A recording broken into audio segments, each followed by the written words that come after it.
Hi, everyone. Welcome back to Bufnagle the podcast, where we explore entertaining and enlightening discussions of the adventure of life and all things good.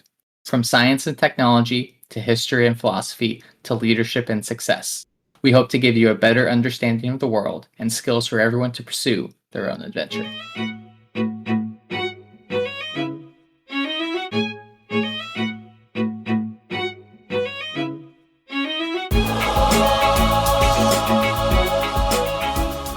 Hi, everybody. Welcome back to Bufnagle the podcast, where we talk about all things good, the pursuit of the adventure of life.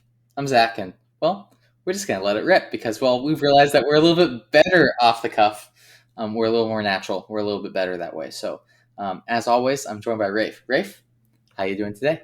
Hey, Zach, I am phenomenal. I had a great week of vacation at work, which was a wonderful thing. And hey, Zach, before I start, I got to thank all the listeners for being here. We are indebted to you more than you will ever know, and we greatly appreciate the time you spend with us. We are, Zach, we're everywhere out there. We're Bufnagle at bufnagle.com. You can send us email. We're on Twitter, Apple Podcasts, Spotify, Amazon Music. Zach, we are so many. The other day I was driving on the road. Okay, and do you remember they would have Burma? Do you remember Burma Shave, Zach? Burma Shave was this company that was sold shaving cream, and they would advertise along country roads. And I was driving the other day down this country road, and it was a series of 4 little signs that made a poem. And Zach, I had to stop and back up and write this down because it blew me away. It said, "Road not smooth. Is it too rough? It's okay. Listen to the buff." Burma Shave. That's what it said. And I was like, wow, we really are literally everywhere. Zach, everybody's got to subscribe. They got to listen to us. They got to hit the 5-star review. They got to make it so that I get pudding and you get brownies. We're glad you're here, folks. Zach, we're letting her rip. Tell me what we're doing today. Yeah, so a couple weeks back, we talked about community. A couple weeks back, we also talked about cooperative video games and the advancement of video games. But the one thing that those two topics discussed and touched on that we didn't really touch on is friendships. And friendships and those things and why we do these things and show up in these spaces. Most of us don't go to soccer practice when we're 7 because we're the best soccer player. We go to soccer practice when we're 7 because, 1, our parents need to kick us out of the house to get us out. And 2, we need to get some energy out of our system. And then 3, we make connections with people outside of the normal school group we do. As we get older, as our time becomes less efficient, it's busy, whatever else may come up, we have to choose the things that we get to pursue. For a lot of us, that becomes academic or career pursuits, or it becomes athletic pursuits, or if you're lucky, you're somehow able to do that and then have a hobby on the side. So we have all these different things that we're involved in and we're doing. Myself, 90% of my friends came from playing rugby. And now that I am no longer playing rugby, those friendships are different. They're morphed, they're changed. And therefore, I have to show up in different spaces. I have to show up differently to be able to find those friendships, to seek friendship, to seek the things that was positive for me, the community, the cooperation, whatever it may be, so that my life can be full. You mentioned that you met all your rugby friends, and I know you mentioned this a couple weeks back when we were talking about one of these places where we meet people and what we miss when we move on. And I think I'll say this about athletes, but I think it probably, this goes for all sorts of things. The athletes don't miss the games. They don't miss the practice. And you said it, I think in a couple episodes ago, you miss the locker room. All right. And I just got back from a company retreat thing, last week, and since we're all online, we very, very rarely see each other in person. And our company recently got purchased, and we're going to go through a transition, and some of us are going to be there on the other side, and some of us won't. And it was a really interesting dynamic that took place last week with regard to being around people that you spend all your time with, but typically virtually, but being with them physically in person and being able to actually talk like real human beings.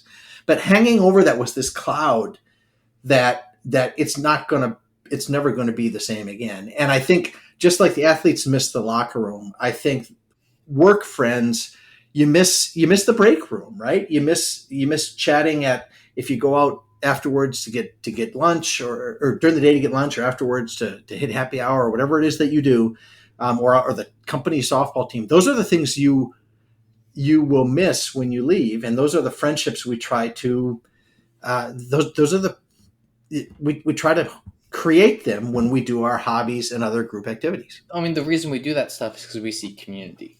Right. We yes, you do the work thing, but you do the happy hour or the lunch or the softball team because you do community. That's why you do it. And so that, I don't miss playing rugby. I mean, like, yeah, it was fun. I was good at it. I miss the fact that I could show up and I could just be present for 2 hours a day on a Thursday, and whatever happens happens. I could be with people. It was safe. It was easy. It was simple. We miss the community, and I think we forget that we are community-driven individuals. So as we grow up and we find hobbies, that it's important to have a hobby, to have something unique about us that we can be able to connect with other people that are interested in similar type of things. And this is why we talked about the cooperative video game experience.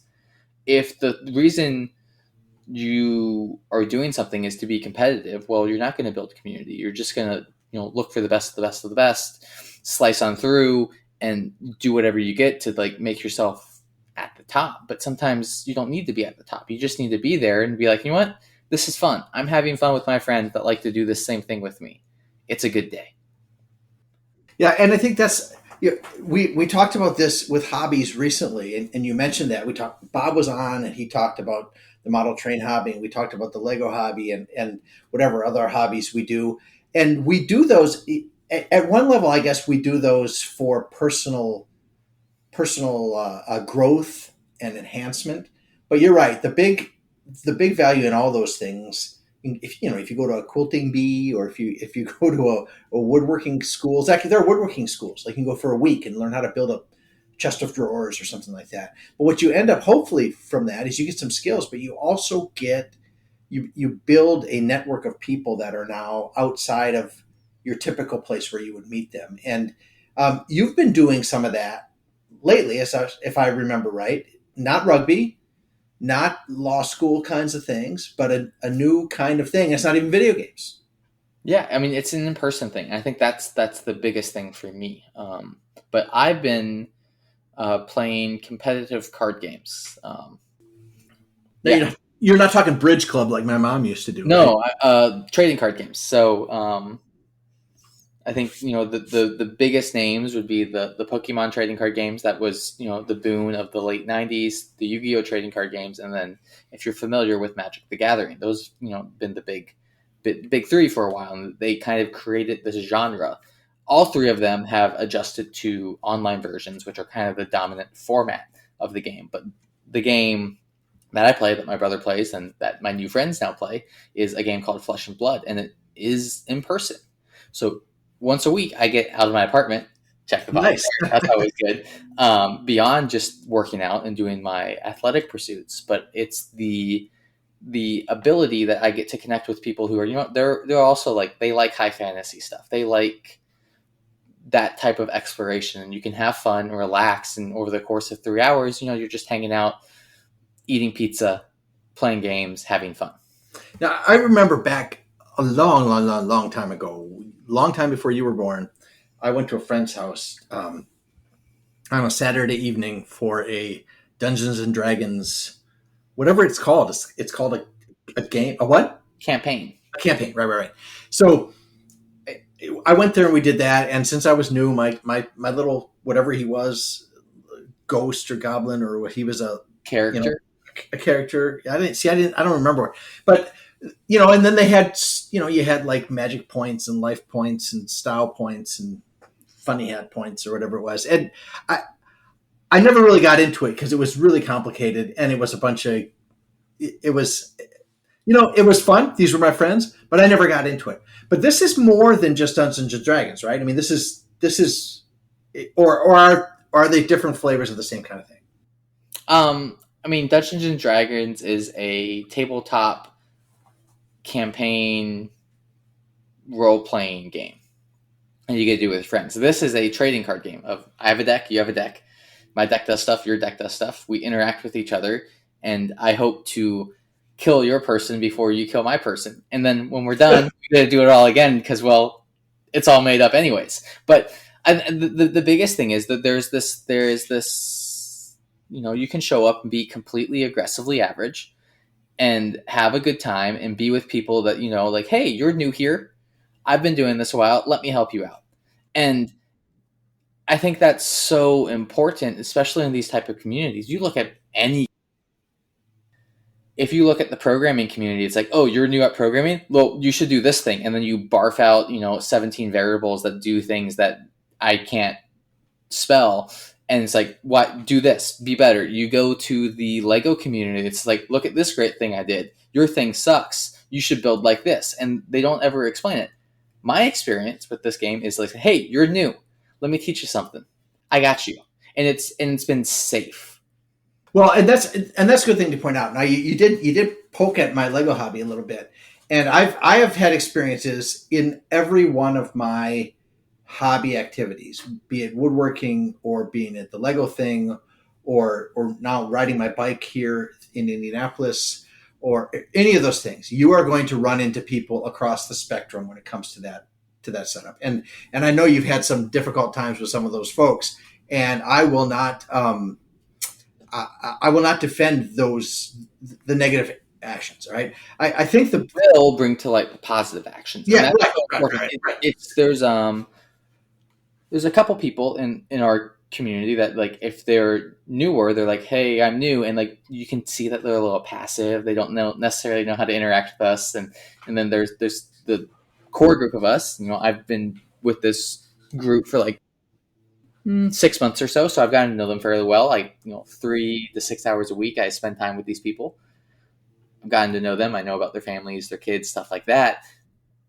And then, if a new person shows up, we want to welcome them in, and we want to make them feel safe. We want to be like, hey, we're here to help you. Hey, you need a card that's a little bit better? Here, take mine. I don't care. Like, very relaxed openness in the community. And that's so important to have when people are searching for friends. That's what you're doing when you co-op. Yeah, I like doing this thing. You like doing this thing. But I'm searching for friends because, well, we all need to get out of our places. Well, yeah, and that's one of those things. I gave a talk at one of the Lego conventions a couple of years ago about how to interact with the public, right? Because if you've ever been to one of these Lego shows, there's like a gigantic hotel ballroom or bigger, a convention center filled with Lego stuff.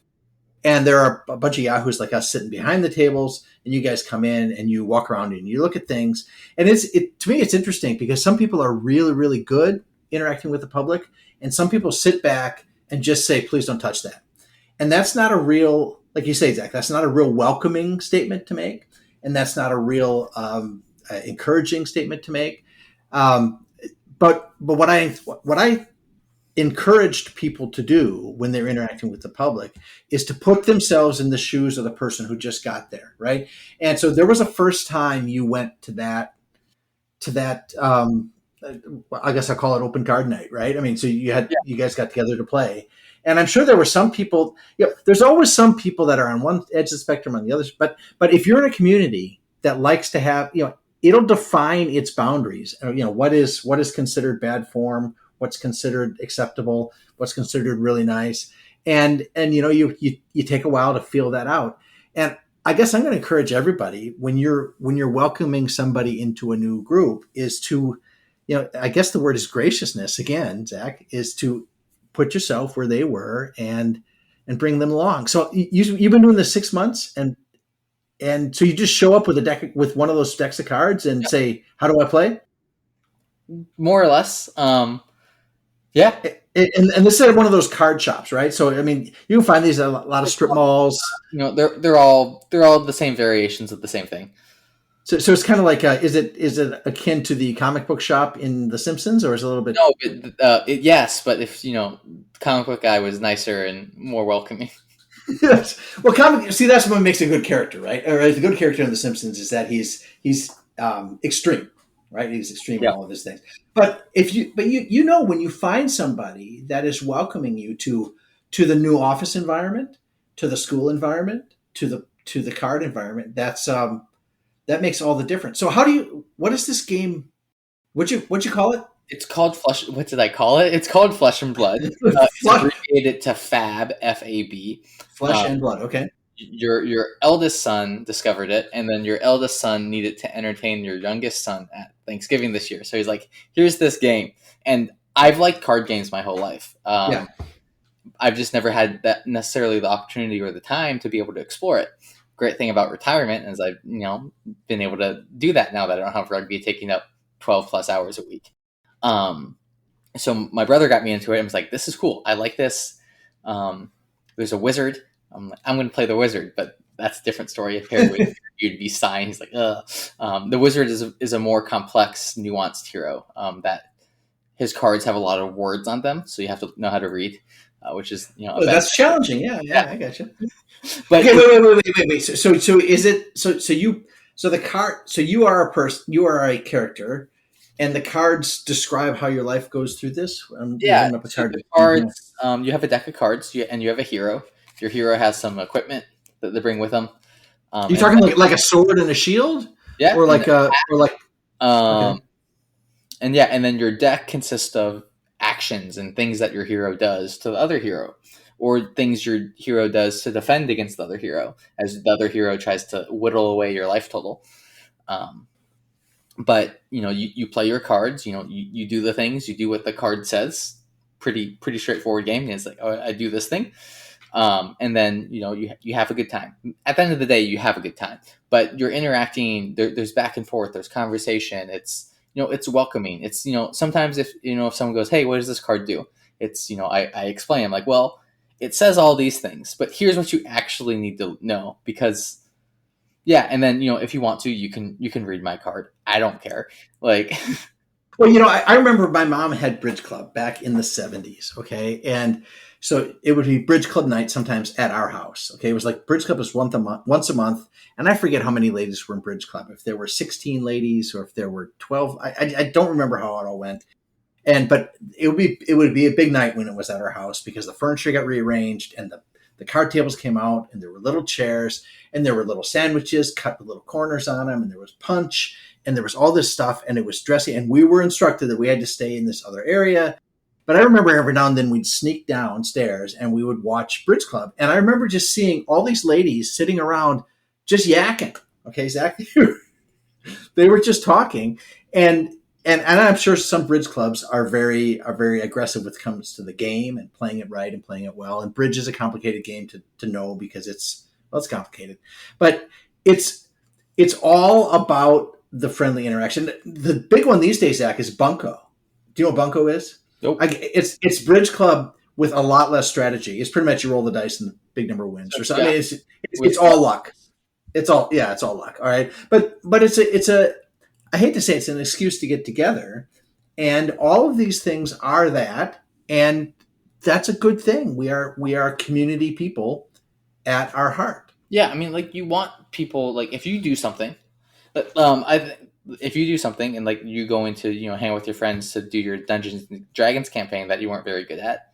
I mean, if you're interested in that type of stuff, it's awesome. If you're Right. not, and it's like, well, I'm just here to hang out with my friends. You also need your friends to like dumb the thing that you're doing with them down enough so that you feel welcome to come back. You're like, hey, this might not be my thing, but if I can do this like once a month with my friends, that could be worth it. And I think that's so important that we forget about the fact that not all of our friends are going to like all of the things we do.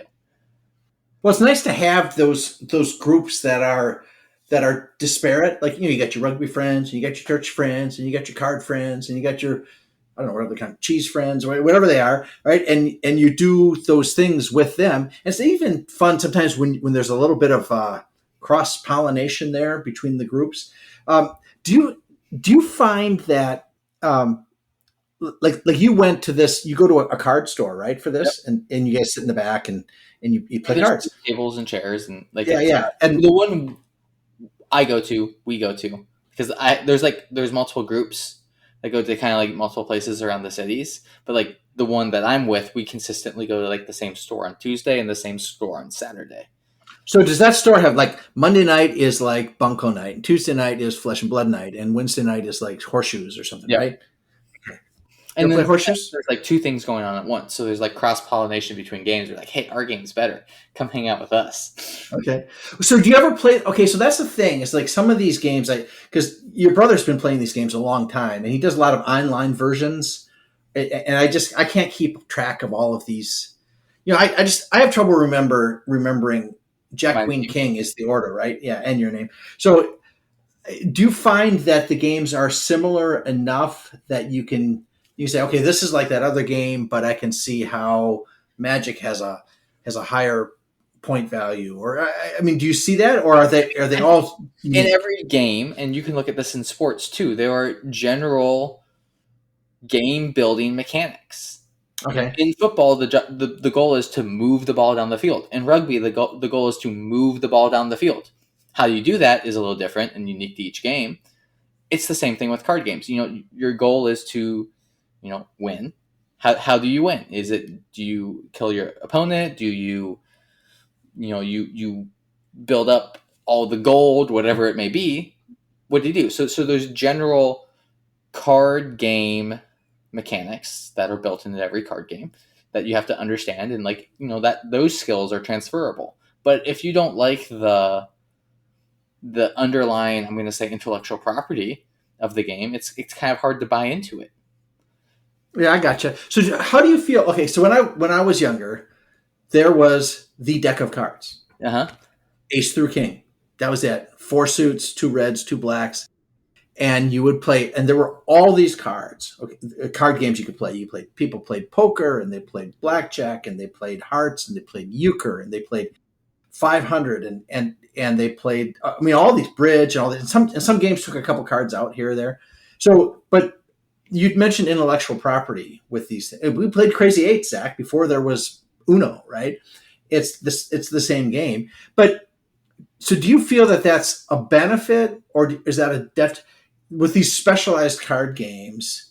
That do you think that's partitioning and segregating the game playing community, or do you think it's helping to broaden it? I don't know. I'm just thinking out loud about. I miss the idea that we don't play a lot of cards. When you guys come home, I would love to sit around and play cards, and we would Harry and have. I both bring decks, and we can all play cards. Yeah, but you play those games, right? And those games are like you said, the intellectual property. And I'm just wondering if there's, and I don't want to play Uno. I mean, Uno was fun when you guys were like sixth grade. Uno was really fun, but at some point you're like, I need a better game, and I don't want to go play bunco with the ladies. So, I just wonder if we ought to all learn how to play euchre, or we ought to play some, I mean, some kind of general card game. the things I like about card games is that you can do card magic. Meaning what? Magic with a deck of cards. Like, Yes, but, but okay, I got you. I got you. hey, what card did you pick? Oh, it's the seven of clubs. How'd you do that? Like, I think that's just super cool. That's why I like a deck of cards. I'm not interested. Actually, that's not wrong. I love the math and the statistics behind blackjack and poker. I think that's cool. I don't want to actually play it because No, I hear you. I just those want to have games. fun. Yeah. Well, that is the thing, right? I mean, if I ever went to Vegas, it's just like it's just too. It's too stressful, man. If I put money down, we even had like a church confetti. What's it called? Confetti night. A church Spaghetti. no, not spaghetti. Well, we had one of those too. But when you go to like a Vegas, we had Vegas night, okay, at church, and everybody, and you would spend some money, and you get some chips or something like that, and you had to spend them over the course of the night, and then at the end you could use it to buy raffle tickets or something like that. But I remember that it was just really stressful. Even when I was working there at the game. I didn't want to lose the money I had. It's just it's a difficult thing. So you guys don't play for money. No, You win cards that cost money that you can then sell. So it's pretty much like printing money. wait. So can you you have a deck of cards you bring, right? Yep. You have right, but these are like you can go buy packs of these cards. So it's like, hey, look, I got a Mickey Mantle or something like that, right?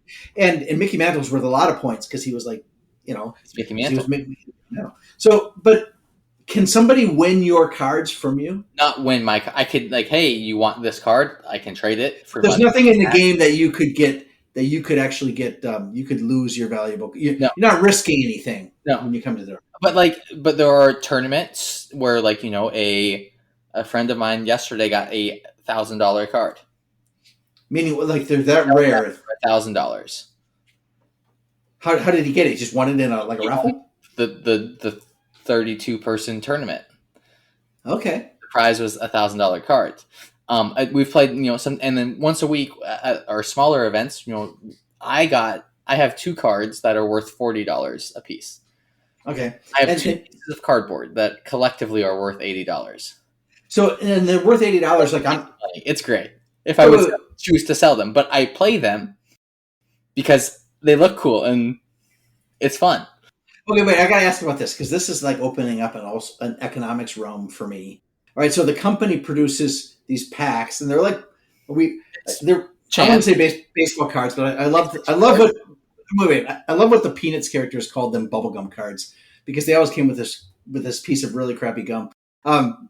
But so the company makes the cards in the foil packs, so you have no idea what's in them, and you get these cards, and I'm sure there's a lot of what can be in there. Right. There is a set. There is a set of cards, and 10 randomized versions of those cards will be in a pack. It could be all the super great cards. It could be this boring common, and then there's distributions of there a common card, a rare card, a majestic card, a legendary card. So legendary card, are those the $1,000 cards? No, those are usually anywhere between 100 and 200. And this is kind of open market pricing, right? So if somebody decides, okay, so if somebody won $1,000 card, and that card is like awesome because it helps you win a lot in the world type thing. Really? Okay. That few? Probably. Maybe. Okay. Okay, we're gonna look it up here. There's a small number of them. Okay, and the company puts them in the packs, and you have no idea if you're going to get them, and it probably makes news in that world when somebody gets a golden ticket, as they say from Willy Wonka. Yep. So, all right, so okay, interesting. And when this game loses favor, all right, then those very rare cards will become useless because people are like, well, nobody plays this game anymore, so I don't need them, right? Yeah. All right, but if you're playing in a tournament and there's money on the line and you can bring good cards, can you like, hey buddy, I know you have $1,000 card. Hey other buddy, I know you have $1,000 card. Can I borrow your $1,000 cards to go to this tournament? And you show up with, and then you can come. Usually the $1,000 cards are not worth $1,000, and they make your deck better. They worth that's what I mean. They're rare and they look cool. What do they have like 3D? They're shiny. They're shiny. That's really what it is. They're not holographs or anything. They don't like have Princess Leia coming out and say, "No, you're my only hope," kind of thing. But if you have a good deck, it could be pricey. Okay. One of my decks is, if you would add up the individual value of each card, is $600. Wait, one of your decks, $600 to build that deck. Do you have multiple decks? I have 2 decks. You don't like produce an all-star deck from your 2 decks? Oh, because they run different cards. So I'm confused here. One hero does a thing, and one hero does another thing. I can't use this hero's thing to help this hero because it's not compatible. It's like trying to do. It's like fish and birds. Write a novel with calculus. Okay, it doesn't help. But but it's nice to know both. It's nice to know how to write a novel and to do calculus. All right, but knowing how to integrate doesn't really help you with character development. Yeah. Okay. Unless it's a really fancy novel. Yeah. Okay, so all right. So when you go into this store on Tuesday nights, and you say, "Hey, everybody, how you doing?" You grab a scoop of Cheetos and crack open a Barks root beer and a Cheerwine. They have Cheerwine, so nice. I have to get Cheerwine, and then I tell Eli that I got Cheerwine. I was going to say you got to bring Eli over because Eli loves Cheerwine, and so you guys sit down and when the right number of people show up, is it a group game like 6 at a time, or is it just 2 one-on-one? One, but there's usually like 12 to 16 of us on Tuesday nights. And then you rotate. You don't design some sort of statistically valid interaction tournament where everybody plays the. There is a software that pairs people. So if I won my first game and you won your first game, it is now likely that we will play each other. So like if you suck, you're going to play other people who suck. If you're aggressively average, you're going to play other people who are aggressively average. If you're dominating, you're not going to play the people who are 0-3. So there creates that balance. Does it do it? And is that like a long term? Like it keeps your score over the last couple of weeks or anything? No, just over the day. Okay. So in case you show up with new cards or you lose your old cards, I dropped my old cards in the first day is it's a reset button, which means that like maybe like it'll be a random roll of the dice. You get to see someone you've never played before. That's always fun. So you talked about you have multiple decks. You have 2 decks. I have 2 decks, and one for each of these 2 characters you have, right?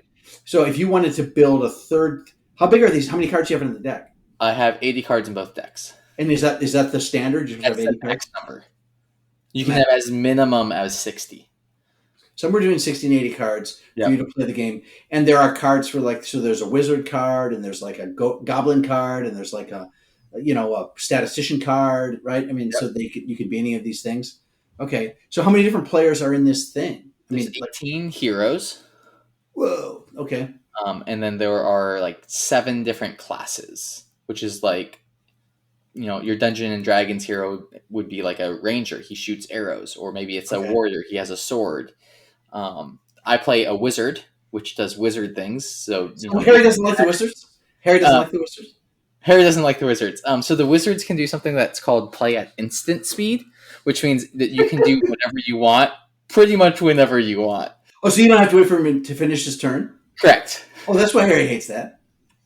Because half the time when it's his turn, because there is a universe of rules and it breaks the rules.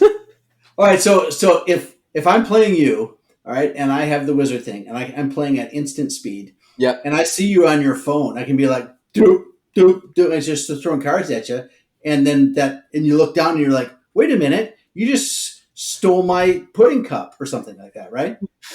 More or less. Yeah. Okay, that's good. I can see why Harry doesn't like that. Poor Harry. He has to listen to this. Okay, he doesn't even get to rebut us. She's like, well, you're not wrong. It's so when I first started playing the game, I found out there was a wizard, so I'm like, oh, I'm going to play the wizard.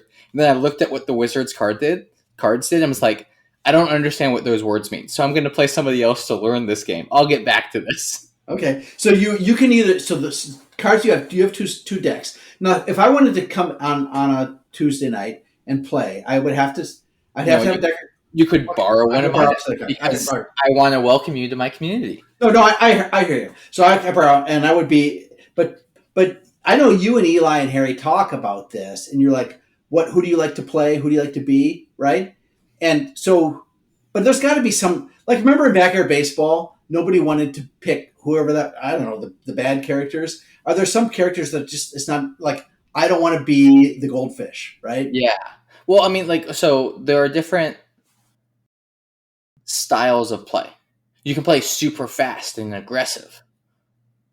And so you might choose a hero that plays into that strategy and that game plan. You might play somebody, maybe you want to be more defensive. So you can play someone with those type of stats and skills and cards. Or maybe it's like, you want to be aggressive, but you also want to be able to block consistently and, maybe a little balance. So maybe you play a hero like that. So there's different archetypes of what the heroes do. And then there's different skill or power levels of each hero. If there is one hero that has access, there's a bunch of cards that are printed for the game. And he has access and he can use about half of the cards available. So he can use other people's cards? So he can't use other people's. Okay. But he can't use a wizard card because he's not a wizard. But he can use, there's generic cards. They just, anybody can use them. So he can use all of those. He can use, he's a guardian, so he can use guardian cards. And then there's some other stipulations, but because the amount of cards that have been produced, he has access to like a lot of them, which means that he has more access to higher level cards than another hero. So he's pretty strong. So because he has more tools at his disposal to be able to build his deck and be able to do creative things. So if you were designing, so here's what I'm thinking about this. If I was designing Bufnagle the card game? No. Well, I've thought we have had that discussion, okay, and we're going to keep having that discussion in the backgrounds at our annual meeting. The if there's a if you wanted to determine who's the best player, all right, then there should probably be like, and I'm sure there are tournaments like this, right? Yeah, but I guess you guys don't play them on Tuesdays. Is like, here, these are the decks of cards you get. This is the wizard card. Here's the elf card, and here's the milkman card. All right, whatever. And then I don't know, the stonemason card. Okay, and then what you do is you set up like everybody plays everybody else as every character. So there's this tournament structure here, and therefore you see how well you. Therefore, you really test the player's ability, Not the deck's ability. not the deck's ability. Right. That sounds like a great idea. But no, most people like, there's a certain type of play style that I just don't enjoy playing. Okay. And I would probably do poorly on that deck. But the decks I do have, I do well on. Because you enjoy playing that in that. Because I enjoy playing that. I've practiced playing it. I built skill with that deck. But it would be bad if there were like the wizard character and then the crying infant in a basket character. All right, nobody would ever choose to be the crying infant in the basket because you can't ever win anything. You just lie there and cry in the basket and maybe get fed. So, okay, so all right, so you play this game. I got to ask you one other thing about this, okay? Because this is the game you play. You play Flesh and Blood. Yeah. But there are other people playing other games, I guess, at that table at that night, right? Do you ever play the equivalent of Calvinball with regard to these card games? So you're like, no, but then we should. well, like, okay, so those of you out there who don't remember Calvin and Hobbes, the cartoon or the comic strip, Calvin and his tiger would sometimes play a game called Calvinball, where they mixed every sport known to man in the same game, and it pretty much degenerated into nothing. But like if you played like chess with this Flesh and Blood thing at the same time as you were playing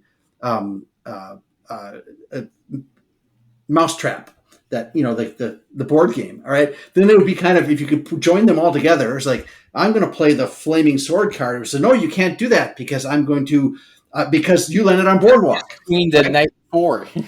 Right. I was at this meeting, Zach, last week. I did one of these things we've always been talking about. I talked to this friend of mine who's from California, and I said, let's try to play chess, but try to lose.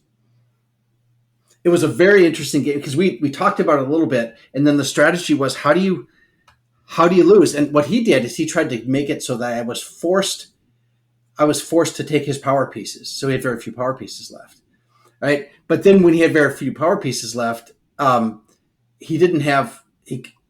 Once he did that, I started grabbing his pawns, so that he could to reduce his numbers of moves, and then I could like pin his king in a corner with my power pieces because he gave up his, right, and then lock his pawns down. We had a stalemate, but that's one of those things that, for those of you out there, we're going to have this discussion sometime, is what if you kept the rules the same but tried to lose? What would the game look like? And chess becomes almost an instant stalemate. It's very, very difficult to lose if you maintain the rules about checkmate and moving in and out of check and things like that. So, but we actually did that, and he thought that was a fascinating mind experiment. So he probably beat me, but it was officially a stalemate. But he was more stale than I was. So, or maybe I was more stale than he was. He was more losing than you were, which means he was winning. Well, at some point, I realized, fine, I'll take all your pieces, and I will restrict the number of players you have to move. So that's fewer things I have to think about, which was better for me because I just couldn't keep up. Fair. Anyway, so you're playing the games, you're having a good time, you're building community, and you know what? That's what it's all about. That is one of the things that is the good. And yeah. I mean, like, it's nice to like, do something that's outside the norm. Like, I mean, it's, as a very, very, very socially awkward introvert, showing up into a card space for the first time, it's intimidating, for the lack of a better term. So, having people that are, open and want to help you and, and become friends, and you become friends with these people, like, it's good. It's nice to have that. And I think a lot of communities, a lot of hobbies need to think about what it means to be a newcomer, to be a first timer, and how do you curate their experience to the highest level. Yeah, that's it. All right. It always comes back to that. So the lesson for today is, darn it, be gracious, be nice to the newcomers. There's no value in showing. I mean, if you really are as good as you think you are, it'll come through. They'll know. They'll know. And the best thing they can say every week. what was that? He doesn't win every week. He could win every week. He doesn't because he's Yeah. just here to have fun. Yeah, but they'll remember that, right? That's the whole point. Is they'll leave and they'll say, "Wow, that was really great. That one guy's really good, but he was so nice." Or they'll say, "This is really a great game because I just felt like I was part of the team." And that's that's why you do it. Okay, if you're not doing it that way, then just go back in your basement and log on and play Astro Blaster against the computer, and you'll be fine. But we want to build community because that is part of the good. Yes, that is very true. Until next time, I want to thank you all for listening. And I want to go remind you to go seek the good, be the good, and spread the good. Enjoy the adventure of life.